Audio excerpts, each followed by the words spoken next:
kasanggakeun dina pidangan warta ku basa Sunda edisi Poe Jumaah Kapil 10 Februari 2020. Sim kuring aya Lestari Wulandari ku bari ngadugikeun warta salengkap.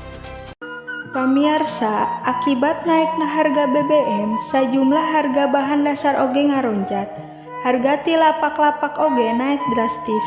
Naikna harga bahan pokok ieu ngajadikeun warga panik sarta ngagale barang-barang pokok sieun bahan-bahan naik secara drastis. Urang ngayakeun wawancara ka salah sahiji padagang di pasar anu ngajual bahan-bahan dasar.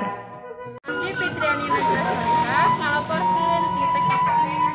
Assalamualaikum, punten Pak ngawagal waktosna. Nepangkeun nami Abi Fitriani Najla Solihah di Expos TV. Abdi bade ngawawancara dupi perkawis kenaikan harga beas.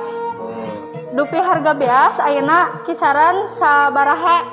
Kisaran harga beas ayeuna aya 2 rupi nyaeta anu 11.000 sedang anu 12.000. Kisaran naikna karena harga sabaraha Pak? Kanggo kenaikan harga nyaeta karena kisaran naikna 2.000 atau nepi 3.000-an. Penyebab naik harga teh karena naon?